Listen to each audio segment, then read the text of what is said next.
10:50 মতো বাজে। আধা ঘন্টা সময় কি আমাকে দিতে রাজি আছেন আপনারা? হ্যাঁ, দিতে রাজি আছেন? আল্লাহ তাআলা কবুল করেন, বলেন আমিন। সম্মানিত ভাইয়েরা, পবিত্র কালামে পাক থেকে একটি আয়াতে কারিমা তেলাওয়াত করেছি। এই আয়াতে কারিমার ভিতরে মহান আল্লাহ রব্বুল আলামিন মুমিন মুসলমানদের চিরস্থায়ী ঠিকানা জান্নাতে যাওয়ার জন্য একটি শর্তারোপ করেছেন, একটি শর্ত দিয়ে দিয়েছেন। জান্নাতে যাওয়ার জন্য কি দিয়েছেন বলেন? শর্ত দিয়েছেন। আরবিতে একটি মূলনীতি হচ্ছে ইদা ফাতাশ শর্তু ফাতাল মাশরুত। কোনো জিনিসের জন্য, কোনো কাজের জন্য যখন শর্ত জুড়ে দেওয়া হয়, এই শর্ত যে মানবে না সে কাঙ্ক্ষিত জিনিসটা পাবে না। পাওয়ার জন্য আগে শর্তটা পুরা করা দরকার, ঠিক কি ঠিক না বলেন?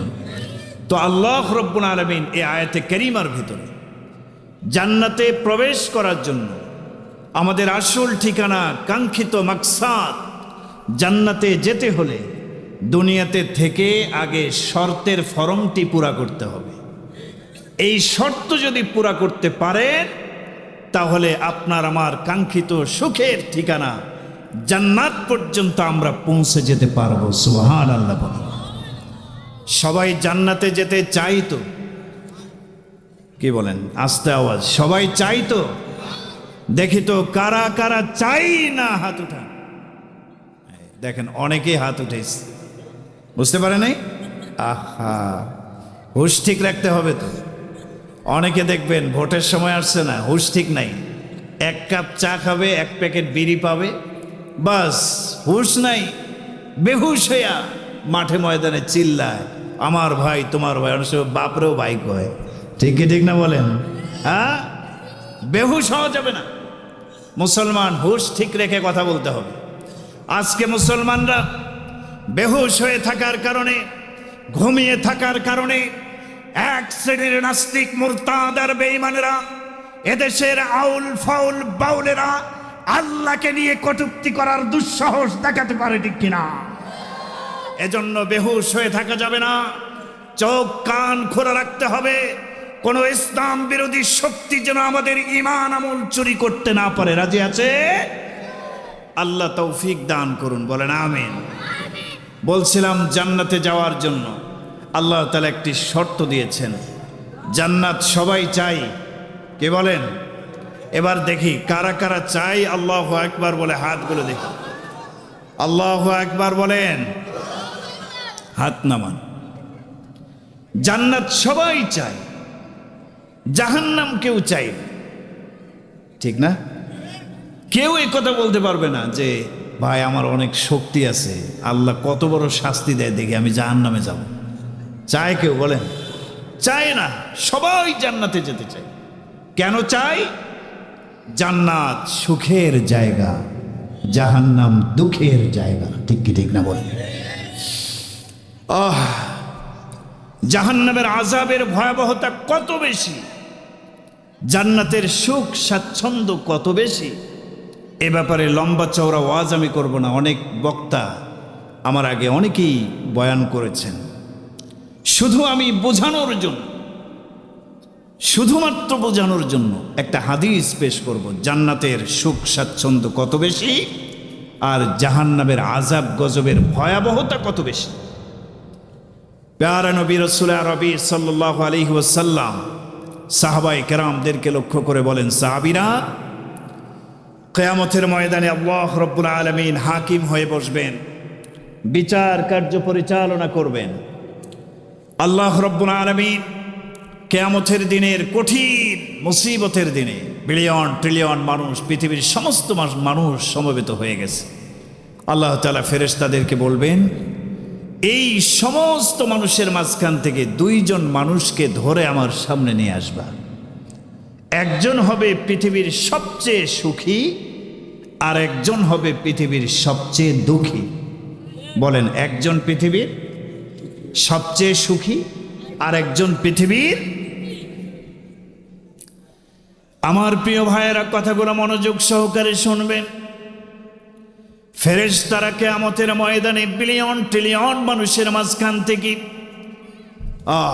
চতুর্দিকে ঘুরে ঘুরে খুঁজে খুঁজে দুইজন আল্লাহর বান্দাকে আল্লাহর সামনে এসে দাঁড় করাবেন। একজন হবেন পৃথিবীর সবচেয়ে সুখী মানুষ, আর একজন হবে পৃথিবীর সবচেয়ে দুঃখী মানুষ। কয়জন? জোরে বলেন, কয়জন? আল্লাহ রাব্বুল আলামিন পৃথিবীর সবচেয়ে সুখী মানুষটার ব্যাপারে ফেরেশতাদেরকে বলবেন, ফেরেশতারা, আমার এই বান্দা পৃথিবীর সবচেয়ে সুখী মানুষ। দুনিয়াতে আমি আল্লাহ তাআলা এমন সুখ স্বাচ্ছন্দ্যে তাকে রেখেছি, দুনিয়াতে কোনো কষ্ট তাকে স্পর্শ করে নাই। কষ্ট কি জিনিস সে জানতো না। দুনিয়াতে আরামে ছিল, সুখে ছিল। আজকে পৃথিবীর সবচেয়ে সুখী মানুষটিকে ধরে রে ফেরেশতারা জাহান্নামের আযাব গজবের চতুর্দিকে, জাহান্নামের আগুনের গর্তের চতুর্পার্শ্বে একটা ঘোরান দিয়ে নিয়ে আসবা। তাকে ফেলাইয়া দিবা না, শুধুমাত্র জাহান্নামের গর্তের কিনারায় একটা চক্কর দিয়ে আমার সামনে হাজির করো। আল্লাহর নির্দেশ পালনার্থে ফেরেশতারা ওই দুনিয়ার সবচেয়ে সুখী মানুষটিকে ধরে জাহান্নামের আগুনের গর্তের চতুর্পাশ দিয়ে একটা ঘোরান দিয়ে যেই মাত্র নিয়ে আসবে, আল্লাহর বান্দাকে ধরে জাহান্নামের আগুনের গর্তের চতুর্পাশে একটা চক্কর দিয়ে নিয়ে আসার জন্য যখন ফেরেশতারা যাবে, জাহান্নামের আগুনের গর্তের কিনারায় যেই মাত্র যাবে, আল্লাহর বান্দা জাহান্নামের আগুনের তাপ সহ্য করতে পারবে না। চেহারাটা ঝলসে যাবে, পুড়ে যাওয়ার মতো অবস্থা হবে। পিপাসার কারণে, তৃষ্ণার কারণে কলিজাটা ফেটে যাবে, চৌচির হয়ে যাবে। আল্লাহর বান্দা পানি পানি বলে চিৎকার করবে, পানি পানি বলে চিৎকার করবে। আল্লাহ রাব্বুল আলামিন কুদরতিভাবে একজন ফেরেশতার হাতে একটি পানির পেয়ালা দিয়ে তাকে সামনে পাঠায় দেবেন। আল্লাহর বান্দা প্রচণ্ড আগুনের তাপের কারণে কলিজাটা ফেটে চৌচির হয়ে যাচ্ছে, পানি পানি বলে চিৎকার করতে থাকবে, চিৎকার। হঠাৎ করে সামনের দিকে তাকায় দেখবে একজন ফেরেশতার হাতে এক পেয়ালা পানি। ডেকে বলবে, ভাই আমাকে একটি গ্লাস পানি দাও, কলিজাটা ফেটে যাচ্ছে, চৌচির হয়ে যাচ্ছে, পিপাসার কারণে আমি পানি পান করব, কলিজাটা ঠান্ডা করব। আল্লাহর ফেরেশতা বলবে, এরে ভাই, এটা তো দুনিয়ার কোনো জায়গা নয়, এটা কিয়ামতের ময়দান। এখানকার হিসাব নিকাশ একটু ভিন্ন।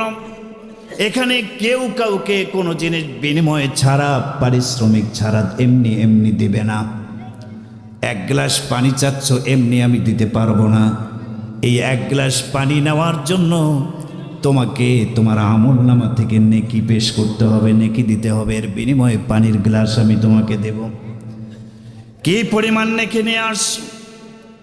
আল্লাহর বান্দা বলবে, আমার সারা জীবনের যত নেকি আছে ভাই তোমাকে দিয়ে দিলাম, সব নেকি দিয়ে দিলাম, তুমি আমাকে বিনিময় হিসেবে একটি গ্লাস পানি দিয়ে দাও। আল্লাহর বান্দার কলিজাটা পানি পানি বলে খান খান হয়ে যাবে, চিৎকার শুরু করে দেবে। সমস্ত নেকিগুলো ফেরেশতাকে দেওয়ার পরে বিনিময় হিসেবে এক গ্লাস পানি যখন তাকে দেওয়া হবে, আল্লাহর বান্দা এক গ্লাস পানি পান করার সঙ্গে সঙ্গে কলিজাটা কি ঠান্ডা হবে দূরের কথা, কলিজাটা আরো তৃষ্ণার কারণে ফেটে চৌচির হয়ে যায়। কারণ জাহান্নামের আগুনের তাপ এক গ্লাস, দুই গ্লাস, এক সাগর, দুই সাগর পানি দিয়ে নিবারণ করা যাবে না, ঠিক কিনা?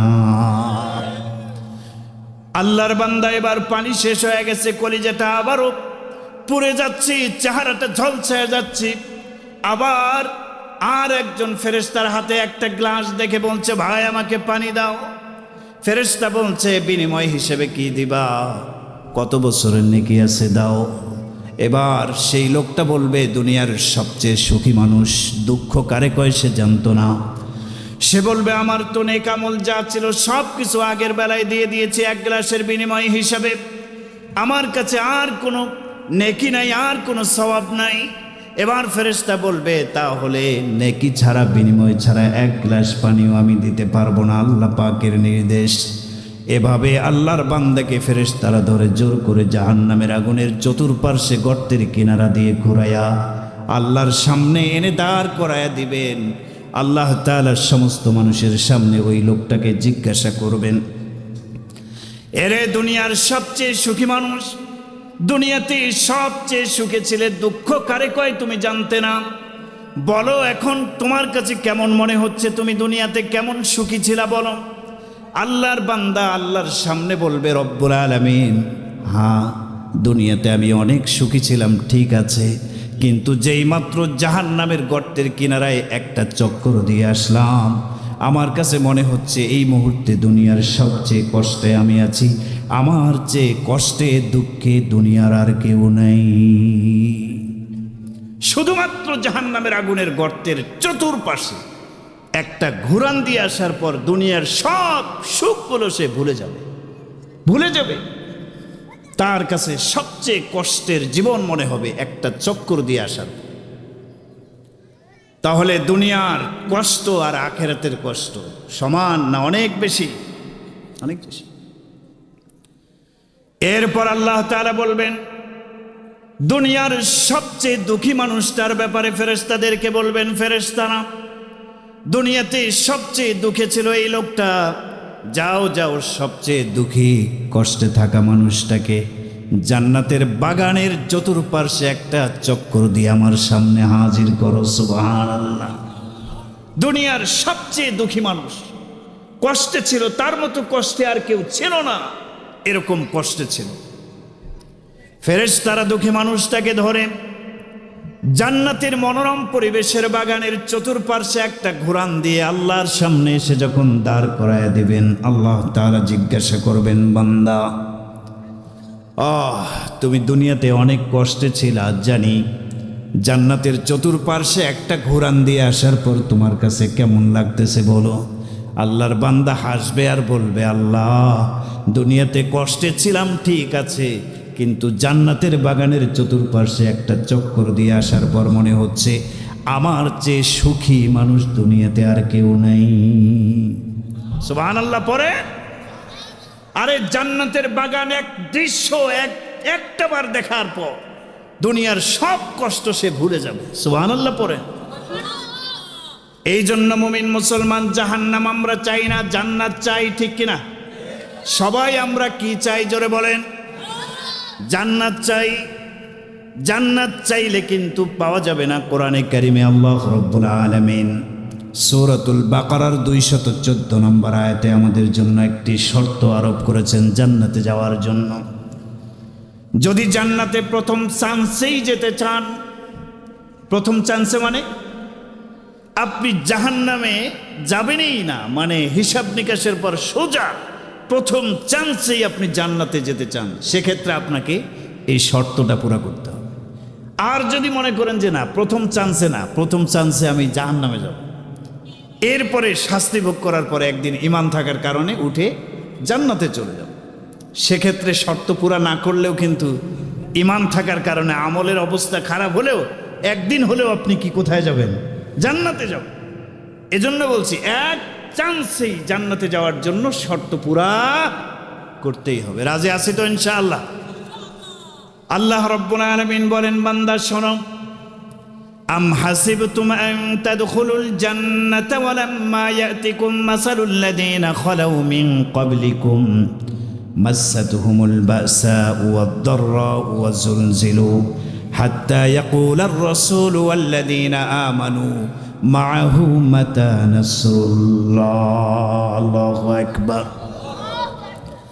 আল্লাহ রাব্বুল আলামিন ইমানদারদেরকে প্রশ্ন করছেন, হে ইমানদারেরা, আম হাসিবতুম আন তাদখুলুল জান্নাহ, তোমরা কি ভেবেছো, তোমরা কি মনে করেছো তোমরা সহজেই জান্নাতে প্রবেশ করবা? না না না না, জান্নাত এত সস্তা জিনিস না যে চাইলাম আর প্রবেশ করলাম না। আল্লাহ প্রশ্ন করেন, তোমরা কি ভাবছো যে জান্নাতে সহজে প্রবেশ করবা? অথচ ওয়ালাম্মা ইয়াতিকুম মাসালুল লাযীনা খালাউ মিন ক্বাবলিকুম, তোমরা ভাবছো সহজেই জান্নাতে প্রবেশ করবা? না না না, এটা হতে পারে না। অথচ তোমাদের কাছে তোমাদের পূর্ববর্তী জান্নাতি মুমিনদের মতো অবস্থাটা এখনো আসে নাই। আমরা বলি, আল্লাহ পূর্ববর্তী জান্নাতি মুমিন মুসলমানদের অবস্থাটা কেমন ছিল? আল্লাহ বলেন মাসাতহুমুল বাসা ওয়াদ-দাররা।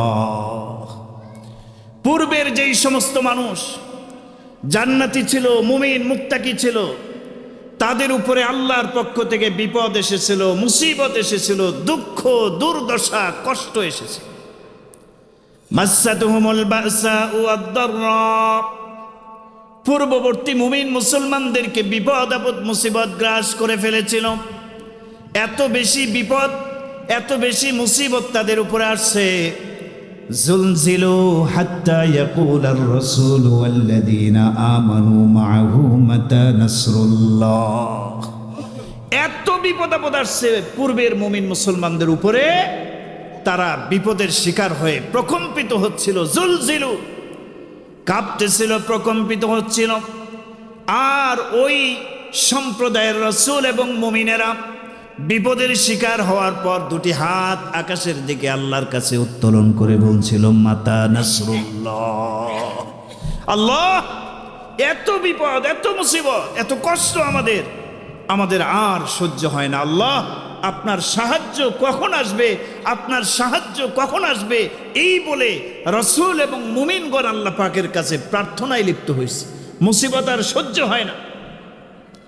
আল্লাহ তাআলার পক্ষ থেকে শুকরিয়া আদায়ের কারণে আল্লাহর পক্ষ থেকে সুসংবাদ আসলো, আলা ইন্না নাসরাল্লাহি করিব।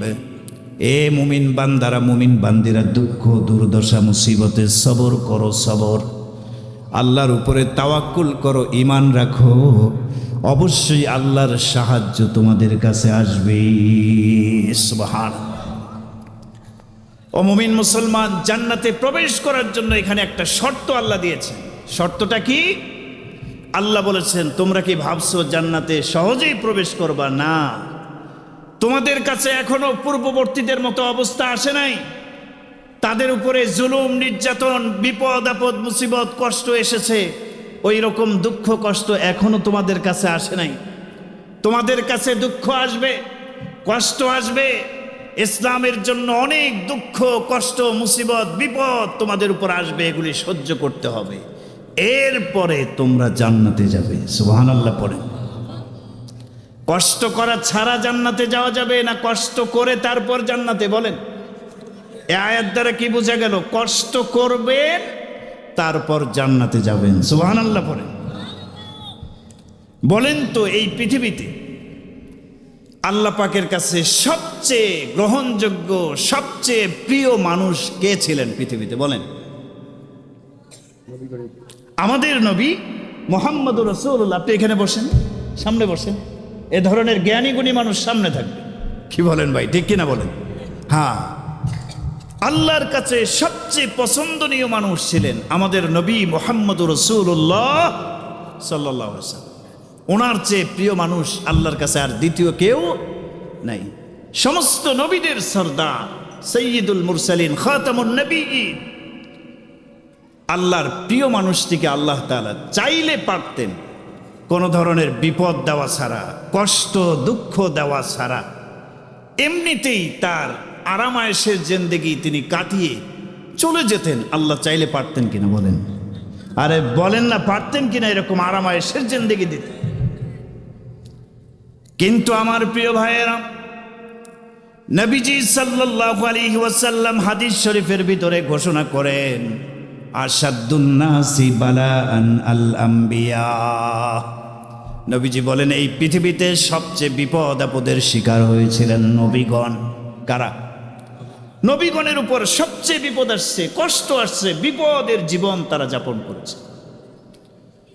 আবার নবীগণের মধ্যে আমাদের নবীর জীবনটা আপনি খুলে দেখবেন, সিরাতের কিতাবের মধ্যে নবীর জীবনে যেই পরিমাণ কষ্ট আসছে, সমস্ত নবীদের কষ্টের জীবনকে এক পার্শ্বে রাখা হয়, আর আমার নবীর কষ্টের জীবনকে যদি আরেক পার্শ্বে রাখা হয়, আমার নবীর কষ্টের জিন্দেগির ওজন বেড়ে যাবে, ঠিক কিনা? নবীজিও কষ্ট করেছেন, কষ্ট করেছে, সবচেয়ে কষ্ট নবীদের উপর আসছে, আর নবীদের মধ্যে আমাদের নবীর কষ্ট আরো বেশি। তো মুসলমান, নবী যদি কষ্ট করতে পারেন, কষ্ট করা ছাড়া জান্নাত পেতে না পারেন, আপনি আমি কি কষ্ট করা ছাড়াই জান্নাতে যাব নাকি? আরো জোরে বলে। আমার নবীজি কি পরিমাণ কষ্টের জীবন যাপন করেছেন, ছোট্ট একটি বর্ণনা আপনাদেরকে শোনায় যায়। আমার নবী মুহাম্মদ রাসূলুল্লাহ সাল্লাল্লাহু আলাইহি ওয়াসাল্লাম একদিন কাবার চত্বরে দাঁড়ায় নামাজ আদায় করছিলেন। মুসলিম শরীফের হাদিস। বাইনামা রাসূলুল্লাহ সাল্লাল্লাহু আলাইহি ওয়াসাল্লাম ইউসাল্লি হাওলাল বাইত ওয়া আবু জাহলিন ওয়া আসহাবুহু কায়িমুন ইনদাহু।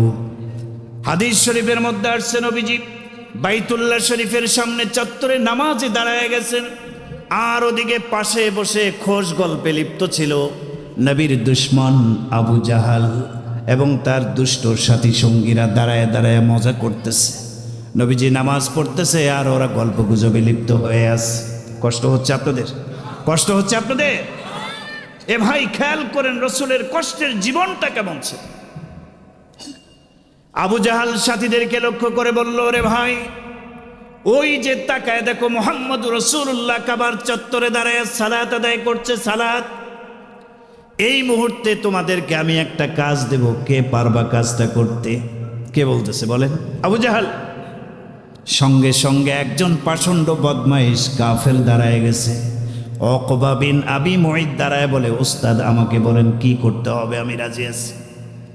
আবু জাহাল বলল, এই মুহূর্তে তুমি যাবা অমুক গোত্রে, শুনেছি অমুক গোত্রের বড় মোটা তাজা একটা উট গতকালকে মারা গেছে, উটের নারী ভুঁড়িগুলো ডাস্টবিনে নিক্ষেপ করা হয়েছে।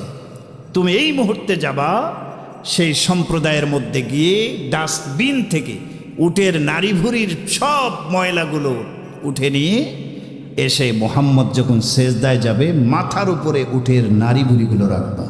নাউজুবিল্লাহ। উকবা বিন আবি মুঈত তাই করল। ওই সম্প্রদায়ের কাছে ডাস্টবিনে গিয়ে দেখলো বিশাল বড় একটা উটের নারী ভুঁড়ি পড়ে আছে। একটা বড় উটের নারী ভুঁড়ি কয়েক মণ ওজনের হয়, এরকম একটা নারী ভুঁড়ি আবর্জনা সে নিয়ে এসে দাঁড়ায় থাকলো, কখন নবীজি সেজদার মধ্যে চলে যাবে। আমার নবী সেজদার মধ্যে চলে গেলেন। সেজদার মধ্যে জমিনে মাত্র মাথাটা রাখছে, এমন তো অবস্থায় বদমাইশ কাফের উকবা বিন আবি মুঈত উটের বিশাল বড় নারী ভুঁড়িটা রাসূলের মাথার উপরে দিয়ে সে চলে আসছে। নবীজি প্রথম সেজদা দিয়েছে, এখনো দ্বিতীয় সেজদা আদায় করে নাই।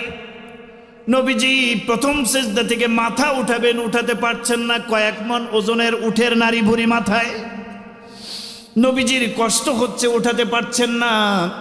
হাদিসের বর্ণনাকারী সাহাবী আব্দুল্লাহ ইবনে মাসউদ রাদিয়াল্লাহু তাআলা আনহু বলেন, আমি দৌড়ে গিয়ে হযরতে ফাতেমা রাদিয়াল্লাহু আনহাকে বললাম, ফাতেমা রে, বের হও, তোমার বাবা মুহাম্মদ রাসূলুল্লাহর উপরে কি নির্মম নির্যাতন এসেছে, দেখতে চাইলে ঘর থেকে বাইরে বের হও। হযরতে ফাতেমা রাদিয়াল্লাহু আনহা বাবার এই জুলুম নির্যাতনের কথা শুনে বাইরে বের হলেন। কাবার চত্বরে এসে দেখলেন সর্বনাশ। হযরতে ফাতেমা রাদিয়াল্লাহু আনহুর বাবা নিষ্পাপ মানুষ, যার মতো নিষ্পাপ দুনিয়াতে কোনো মানুষ নাই, নবীগণের সরদার, এমন একজন ভালো সৎ মানুষের মাথার উপরে কয়েক মণ ওজনের উটের নারী ভুঁড়ি পড়ে আছে। নবীজি মাথাটা উঠাতে পারছেন না।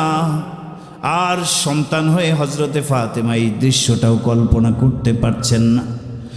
চোখের পানি ছেড়ে দিয়ে ফাতেমা রাদিয়াল্লাহু আনহা বাবার মাথার উপর থেকে উটের নারী ভুঁড়িটা সরানোর চেষ্টা করছেন, কিন্তু মহিলা মানুষ, শরীরের শক্তিও বেশি নাই, কম শক্তি, পারতেছেন না।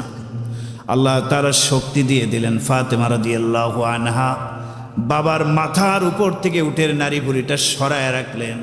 আমার নবীজি মাথাটা উঠালেন, এরপর আবার দ্বিতীয় সিজদা করলেন, নামাজটা শেষ করলেন। হযরতে ফাতেমার চোখে পানি, কান্না শুরু করে দিয়েছেন। ফাতেমা কান্না, কে এত বড় বদমাইশ, কার এত বড় সাহস আমার বাবার মাথার উপরে নাপাক উটের নারী ভুঁড়ি দিয়েছে, কার এত বড় সাহস? নবীজি হযরতে ফাতেমা রাদিয়াল্লাহু আনহার চোখের পানি মুছে দিয়ে বললেন, ফাতেমা রে, লা তাবকি, তুমি কান্না করবা না, ওরা যে আমাকে এত কষ্ট দিচ্ছে, লা ইয়াবকা আলা ওয়াজহিল আরদি বাইতু মুদারিন ওয়ালা ওয়াবারিন ইল্লা আদখালাহুল্লাহু কালিমাতাল ইসলাম। আল্লাহু আকবার। এ ফাতেমা, আমাকে ওরা যে কষ্ট দিচ্ছে, এই কষ্টের বিনিময়ে এমন একটা সুদিন আসবে, এমন একটা সুদিন আসবে যেই দিন পৃথিবীর আনাচে কানাচে এমন কোনো ঘর বাকি থাকবে না যেই ঘরে আল্লাহর কালিমা, ইসলামের কালিমা প্রবেশ করবে না। পৃথিবীর সব জায়গায় আমার জীবনের এই কষ্টের বিনিময়ে আল্লাহ ইসলামের বিজয় দিয়ে দিবে। জোরে বলেন আল্লাহু আকবার। আমার নবীজির কি পরিমাণ কষ্ট ছিল, এগুলি বলতে গেলে সময়ের প্রয়োজন, রাত লম্বা হয়ে যাচ্ছে। কষ্ট হচ্ছে আপনাদের? কষ্ট হচ্ছে আপনাদের? শেষ পর্যন্ত থাকবেন কারা কারা? হাত উঁচু করে, হাত উঁচু করে। আপনাদেরকে আমি প্র্যাকটিক্যালি বুঝায় দেব আপনি কি জীবনযাপন করছেন আর পূর্ববর্তী নবী রাসূল সাহাবীগণ কি জীবনযাপন করে গেছে। আপনি কিভাবে জান্নাতের আশা করেন আর তারা কি পরিমাণ কষ্ট করে তারপর জান্নাতের সুসংবাদ দুনিয়াতে পেয়েছেন। সুবহানাল্লাহ পড়েন। 10 জন সাহাবী ছিলেন, দুনিয়াতে থাকা অবস্থায় জান্নাতের সুসংবাদ পেয়েছেন। এমনি এমনি না, কষ্টের বিনিময়। ঠিক কিনা বলেন? কষ্টের বিনিময়। নবীজি সাল্লাল্লাহু আলাইহি সাল্লামকে একদিন দাওয়াত করলেন, এক কাফেরে দাওয়াত করছে। আমার নবীকে তো শুধু মুসলমানরা সাহাবীরা ভালোবাসতেন, বিষয়টা এমন না। কাফের মুশরিক বেঈমানরা বেশি ভালোবাসতো নবীকে। সুবহানাল্লাহ পড়েন। বাকি ঈমান আনত না, ভালোবাসতো, ঈমান আনত। একজন কাফের উকবা বিন আবি মুঈত নবীকে একদিন দাওয়াত করলেন। সে কাফের ছিল, বাকি তার একটা ভালো গুণ ছিল, সে যখন মক্কা থেকে শাম, সিরিয়ায় ব্যবসা বাণিজ্য করতে যেত, 6 মাস 7 মাস পরে ব্যবসায় কিছু লাভ হতো, ওগুলো নিয়ে মক্কাতে যখন ফিরে আসতো, এই কাফের উকবা বিন আবি মুঈতের ভালো একটা গুণ ছিল, যেই পরিমাণ টাকা লাভ হয়েছে ব্যবসায়, লাভের একটা অংশ খরচ করে সে মক্কার গণ্যমান্য মানুষদেরকে দাওয়াত করে এনে খানা খাওয়াইতো। সুবহানাল্লাহ পরে খানা খাওয়াইতো। এটা মক্কাবাসীদের একটা বড় গুণ ছিল, কারণ মক্কা আবাদ করেছিল ইব্রাহিম আলাইহিস সালাম। কে বলেন?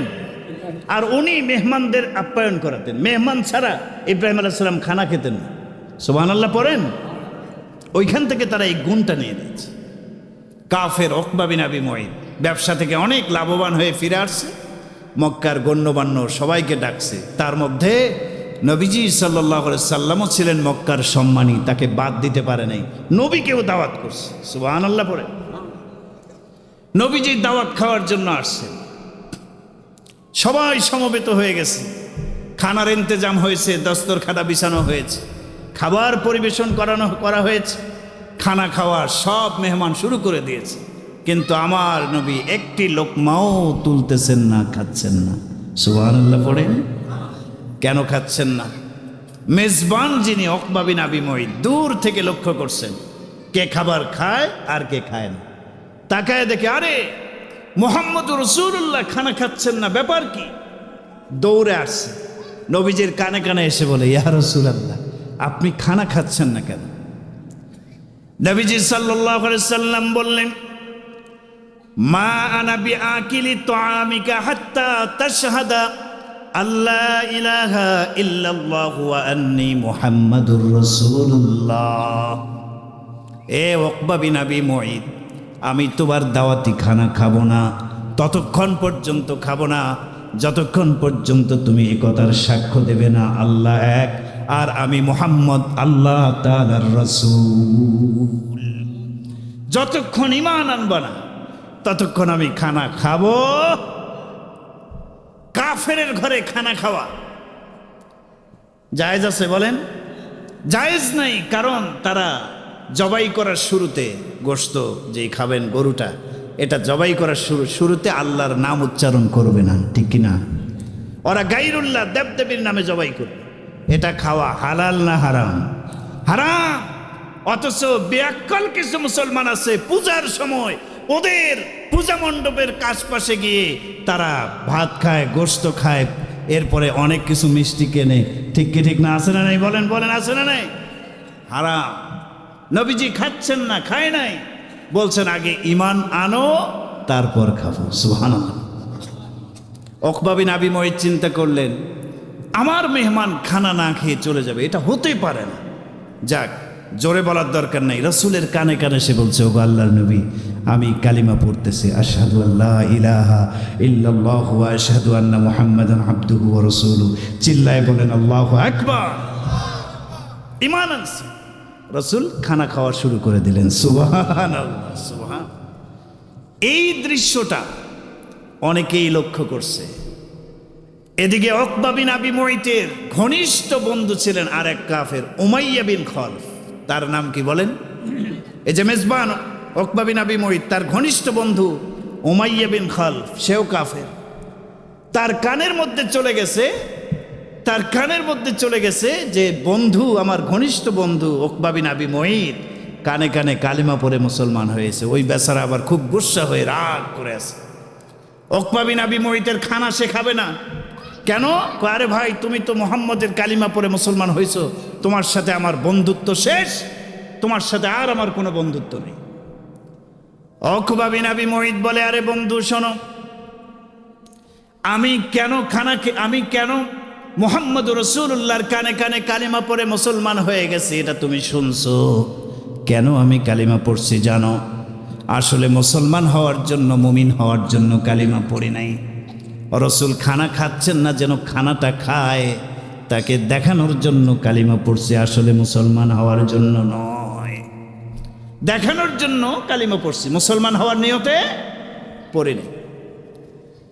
উমাইয়া বিন খলফ বলে, আরে বন্ধু শোনো, আমি বিশ্বাস করি না যদি তুমি দেখানোর জন্য এই কালিমা পড়ে থাকো, বাস্তবে মুসলমান হওয়ার নিয়তে না পড়ে থাকো, তাহলে এই মুহূর্তে তোমাকে একটি কাজ দেব, যদি কাজটা করতে পারো তাহলে বুঝবো তুমি আমার এখনো বন্ধু আছো। কি কাজ? কয় কাজটা হলো, এই মুহূর্তে তুমি চলে যাবা, মুহাম্মদ রাসূলুল্লাহ বাসায় গিয়ে পৌঁছে গেছে, তুমি গিয়ে তাকে ডেকে তার চেহারা বরাবর তুমি থুথু নিক্ষেপ করে চলে আসবা, তাহলে আমি বুঝবো যে তুমি আসলে মুসলমান হও নাই। নাউজুবিল্লাহ, জোরে বলেন নাউজুবিল্লাহ। এই পাষণ্ড বদমাইশ আমার নবীকে চিনল না, বনের পশু পাখি রাসূলকে চিনেছে, পৃথিবীর সব কিছু রাসূলকে চিনেল, কিন্তু এই বদমাইশ কাফের রাসূলের মর্যাদা বুঝল না। কাফের বন্ধু উমাইয়া বিন খলফের সাথে বন্ধুত্ব রক্ষা করতে গিয়ে এই পাষণ্ড বদমাইশ রওনা করেছে রাসূলের চেহারায় থুথু নিক্ষেপ করার জন্য রওনা করেছে। এরপরে রাসূল করিম সাল্লাল্লাহু আলাইহি সাল্লামের বাসার সামনে এসে দাঁড়ায় গেছে। নবীজি যখন বের হয়েছে, পাষণ্ড বদমাইশ আল্লাহর নবীর দুশমন উকবা বিন আবি মুঈত রাসূলের চেহারা মুবারককে লক্ষ্য করে থুথু নিক্ষেপ করছে। নাউজুবিল্লাহ পড়েন। বর্ণনায় আসছে, সে যে থুথু নিক্ষেপ করছে, আল্লাহ তাআলা কুদরতিভাবে এই স্পিরিট পাওয়ারটা উল্টা দিকে ঘুরায় দিছে। সে থুতু নিক্ষেপ করছে সামনের দিকে, কিন্তু থুতু উল্টা তার চেহারায় এসে পড়ে গেছে। সুবহানাল্লাহ পড়েন, সুবহানাল্লাহ। তো দেখেন, কাফেররা রাসূলকে থুতু নিক্ষেপ করতেও দ্বিধাবোধ করতো না। রাসূল কি পরিমাণ কষ্ট পেত। নবীজি একদিন যাচ্ছে, সামনে কিছু লোক, নবীজি বললেন, কুলু লা ইলাহা ইল্লাল্লাহ তুফলিহুন, তোমরা বলো আল্লাহ ছাড়া কোনো মাবুদ নাই, ঈমান আনো আল্লাহর উপর, কামিয়াব হবা, জান্নাতি হয়ে যাবে। কিন্তু এই লোকগুলো হাদিসের মধ্যে আসছে তিনটা ভাগে ভাগ হয়ে যায়। ফামিনহুম মান তাফালান নাবিয়্যা, ওয়ামিনহুম মান সাব্বান নাবিয়্যা, ওয়ামিনহুম মান হাসা আলাইহি তুরাব। এক দল রাসূলকে লক্ষ্য করে থুথু নিক্ষেপ করলো, আর এক দল পাথরের কঙ্করগুলো হাতে নিয়ে জোরে রাসূলের চেহারা মুবারকে নিক্ষেপ করলো, আর এক দল রাসূলকে বিভিন্ন ভাষায় কটূক্তি করে গালিগালাজ শুরু করে দিল। নাউজুবিল্লাহ। তায়েফের দুষ্টরা রাসূলকে কষ্ট দিয়েছে। এই কষ্টের বিনিময় আমরা ইসলাম পেয়েছি, ঠিক কি ঠিক না বলেন? এই কষ্টের বিনিময়ে ইসলাম পেয়েছি। এ মুসলমান, যাদের মধ্যে ঈমান আছে, যারা মুসলমানের সন্তান, আপনাকে এই চিন্তাটা মাথায় রাখা দরকার যে আমি যে ইসলাম ধর্ম গ্রহণ করেছি, আমি যে মুসলমান, আমার পর্যন্ত ইসলাম আসার পিছনে আমার নবী মুহাম্মদ রাসূলুল্লাহর রক্ত জমিনে পড়েছে, ঠিক কি ঠিক না? শুধু কি নবীগণ কষ্ট করেছেন না, সাহাবায়ে কেরামও কষ্ট করেছেন। হযরতে বিলাল রাদিয়াল্লাহু তাআলা আনহুকে ইসলাম গ্রহণ করার কারণে আরবের মরুভূমির উত্তপ্ত বালুকারাশির উপরে শোয়া বিশাল বড় পাথর বুকের উপরে উঠায় দেওয়া হয়েছে। হযরতে বিলাল সব কষ্ট সহ্য করেছেন, কিন্তু কখনো ঈমান ছাড়েন নাই, ইসলাম ছাড়েন নাই, ঠিক কিনা বলেন? হযরতে খুবাইব, হযরতে খাব্বাব প্রত্যেকে ঈমানের পরীক্ষা দিয়েছেন। আল্লাহর নবীর সাহাবী হযরতে আব্দুল্লাহ ইবনে হুযাইফা রাদিয়াল্লাহু তাআলা আনহু ঈমানের পরীক্ষা দিলেন। এ মুসলমান, আপনার আমার ঈমানি শক্তি আর সাহাবীদের ঈমানি শক্তি কত পার্থক্য একটু খেয়াল করেন। সাহাবী হযরতে আব্দুল্লাহ ইবনে হুযাইফা রাদিয়াল্লাহু তাআলা আনহু, হযরতে ওমরে ফারুকের জামানা, নবীজির ইন্তেকাল হয়ে গেছে। খলিফাতুল মুসলিমিন হলেন হযরতে আবু বকর। হযরতে আবু বকরের ইন্তেকাল হয়ে গেল। খলিফাতুল মুসলিমিন হলেন হযরতে ওমর। হযরতে ওমর রাদিয়াল্লাহু তাআলা আনহুর জামানায় রোম পারস্য বিজয় হয়েছিল। ৮০ জন সাহাবীদের একটি জামাত হযরতে ওমর রাদিয়াল্লাহু তাআলা আনহু পাঠিয়ে দিলেন রোম সাম্রাজ্যের ভিতরে, ইসলামের দাওয়াত দেওয়ার জন্য পাঠিয়ে দিলেন। আমির বানায় দিলেন আব্দুল্লাহ বিন হুযাইফা রাদিয়াল্লাহু তাআলা আনহুকে। ৮০ জন সাহাবীদের জামাত রোম সাম্রাজ্যের ভিতরে প্রবেশ করল, ইসলামের কথা বলা শুরু করে দিল, দাওয়াত দেওয়া শুরু করে দিল। রোম সম্রাট ছিল খ্রিস্ট ধর্মের অনুসারী, তার কানে যখন পৌঁছে গেল আরব দেশ থেকে একটি জামাত এসে খ্রিস্ট ধর্মের বিরুদ্ধে ইসলামের দাওয়াত দিচ্ছে, রোম সম্রাট রেগে গেল, নির্দেশ দিল ওদেরকে ধরে নিয়ে আসো, গ্রেফতার করে শাহী মহলের মধ্যে গ্রেফতার করে নিয়ে আসো। রোম সম্রাটের বাহিনী হযরতে আব্দুল্লাহ বিন হুযাইফা সহ ৮০ জনকে গ্রেফতার করে নিয়ে রোম সাম্রাজ্যের ভিতরে, সম্রাটের বালাখানার ভিতরে প্রবেশ করল। গেট দিয়ে ঢুকতে হবে। খ্রিস্ট সম্রাট, রোম সম্রাট হেরাকেল, তার গেটটা ছিল একদম নিচু করে বানানো। সেখানে ঢুকতে হলে সবাইকে বাদশার সামনে মাথা নত করে তারপর ভিতরে ঢুকতে হয়। কিন্তু মুসলমান আল্লাহ ছাড়া কারো সামনে মাথা নত করতে পারে? ৮০ জন সাহাবী, আব্দুল্লাহ বিন হুযাইফা হলেন আমির, প্রবেশ করবেন, গায়রুল্লাহর সামনে মাথা নত করে প্রবেশ করতে হবে, এটা মানতে রাজি না। তখন ওনারা হিকমত অবলম্বন করলেন, মাথা না ঝুঁকায় দিয়া পা আগে ঢুকায় দিলেন, মাথা পিছনে, আগে কি পা ঢুকায় দিয়ে এভাবে প্রবেশ করলেন।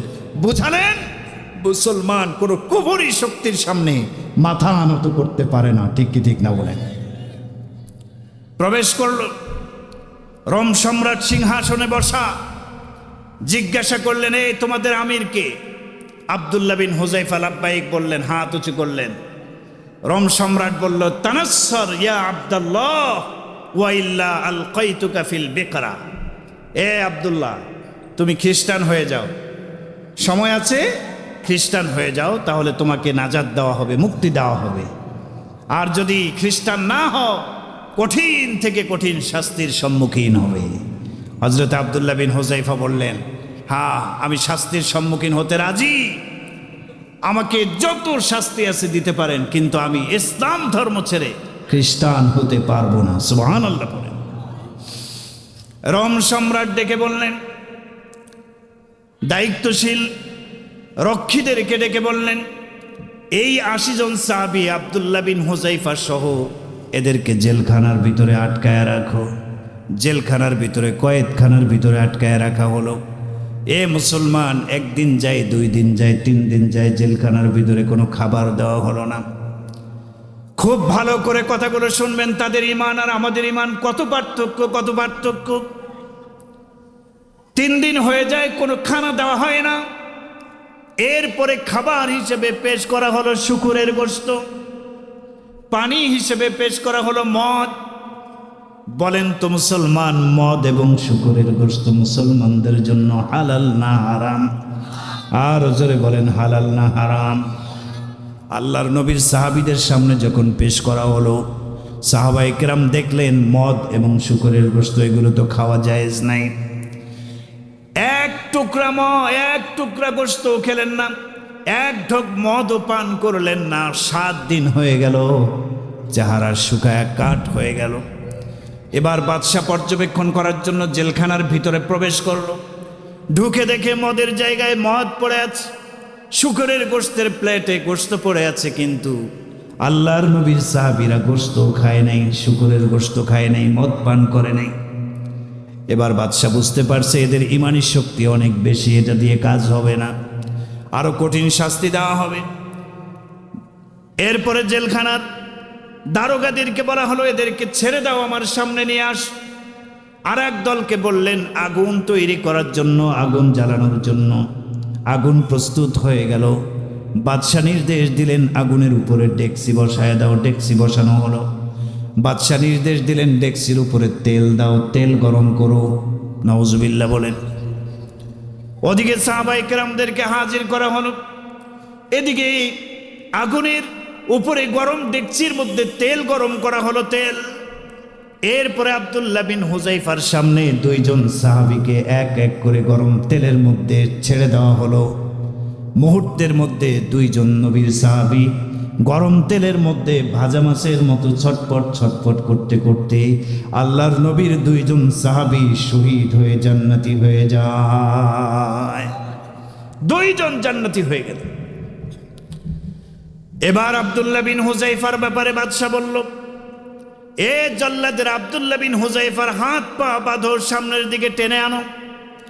আব্দুল্লাহ বিন হুযায়ফার হাত পা বেঁধে সামনের দিকে টেনে আনা হলো।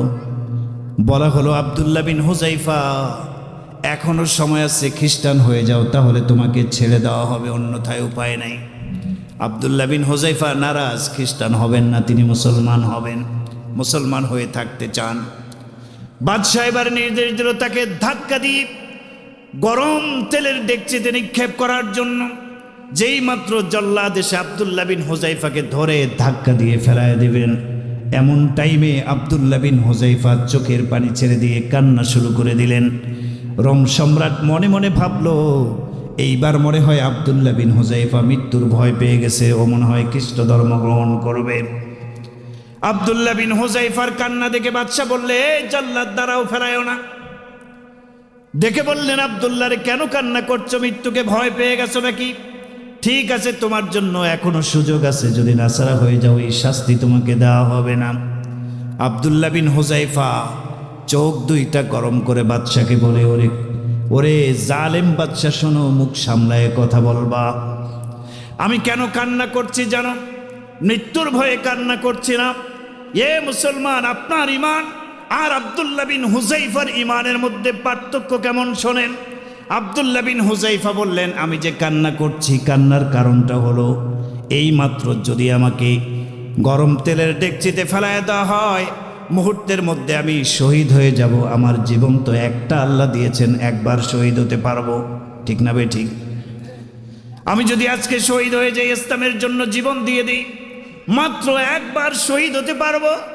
আমার মনে বড় কষ্ট, মনে বড় আশা, যদি আজকে আল্লাহ তাআলা আমাকে একটা প্রাণ না দিয়ে 1000টা প্রাণ দিতেন, ইসলামের জন্য আমি 1000 বার জীবন দিয়ে 1000 বার শহীদ হয়ে যেতাম। আল্লাহু আকবার। আরে জোরে বলেন আল্লাহু আকবার। ইমানি শক্তি কেমন! কান্না করছে, আরে একবার শহীদ হবো কেন? যদি 1000 প্রাণ আল্লাহ দিত, 1000 বার তো মরতে পারতাম, শহীদ হতে পারতাম 1000। বাদশাহ এই সাহসিকতা দেখে বাদশাহ জাল্লাদকে বললেন, সর বেটা, তাকে আমার সামনে চেয়ারে বসাও। সুবহানাল্লাহ পড়েন, চেয়ারে বসাও। বাদশার সামনে চেয়ারে আব্দুল্লাহ বিন হুযায়ফাকে সম্মানের সাথে বসালে। বাদশাহ বললেন, এই আব্দুল্লাহ বিন হুযায়ফা, বলেন আপনারা কোন ধর্মের অনুসারী? যেই ধর্মের মানুষগুলো নিজের জীবন পর্যন্ত দিয়ে দেয়, তারপরে ইমান ছাড়ে না, ইসলাম ছাড়ে না। পৃথিবীতে কোনো সত্য ধর্ম যদি থাকে, সেটার নাম সেই ধর্ম ইসলাম। সুবহানাল্লাহ। আব্দুল্লাহ বিন হুযায়ফা ইসলামের পরিচয় দিলেন, আমরা মুহাম্মদ রাসূলুল্লাহর উম্মত, আমরা কোরআন মানি, হাদিস মানি, রসুলকে মানি, আল্লাহ পরকাল, জান্নাত জাহান্নাম বিশ্বাস করি, আমরা সেই গ্রুপ। এবার বাদশাহ অবাক হয়ে বললেন, আব্দুল্লাহ, তোমাকে এবং তোমার বাকি সাথীদেরকে আমি নিঃশর্তভাবে ছেড়ে দেব, তবে একটা কথা, তুমি যদি আমার কপালে একটা চুমু খেতে পারো, আমি সারাটা জীবন গর্ববোধ করব যে একজন বীর সিপাহী সৈনিক আমার কপালে চুমু খেয়েছে, এটা গর্বের বিষয় হবে আমার জন্য। এর বিনিময়ে আমি তোমাদেরকে মুক্তি দিয়ে দেবো। সুবহানাল্লাহ। আব্দুল্লাহ বিন হুযায়ফা বলেন, হ্যাঁ এটা পারা যাবে, সমস্যা নেই। একটা চুমু খেলেন, এর বিনিময়ে তাদের সবাইকে মুক্তি দিয়ে দেওয়া হলো। সুবহানাল্লাহ বলেন। ও মুমিন মুসলমান, দেখেন ইসলামের জন্য সাহাবায়ে কেরাম গরম তেলের ডেকচিতে ঝাঁপ দিতেও কুণ্ঠাবোধ করেন নাই, দ্বিমত পোষণ করেন নাই। ঠিক কি ঠিক না? আপনার আমার ইমান ওই রকম আব্দুল্লাহ বিন হুযায়ফার ইমানের মতো ইমান বানাতে হবে। শত কষ্ট আসবে, ইসলামের পথে চলতে গিয়ে অনেক কষ্ট আসবে, অনেক জুলুম আসবে। সমস্ত কষ্টকে সহ্য করে ইমানি শক্তি নিয়ে সামনে আগাতে হবে।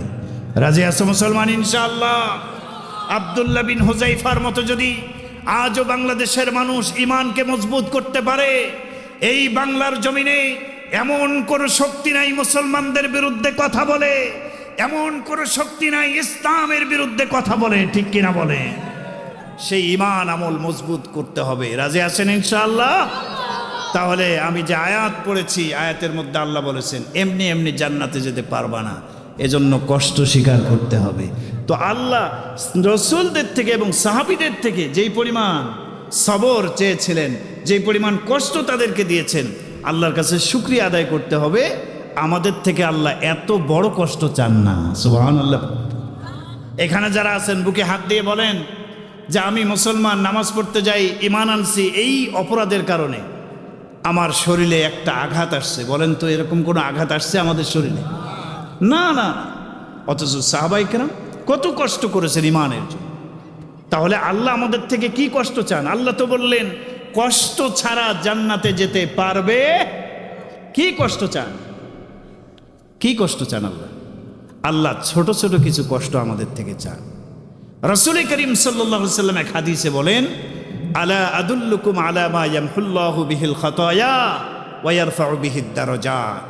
এ সাহাবীরা, আমি কি তোমাদের তিনটা জিনিসের কথা বলবো, তিনটা আমলের কথা বলবো? এই তিনটা আমল যদি তোমরা করতে পারো, একটু কষ্ট তো হবেই, বাকি এই কষ্টের বিনিময় ইয়ামহুল্লাহু বিহিল খাতায়া, আল্লাহ তোমাদের গুনাহগুলোকে মাফ করে দিবেন।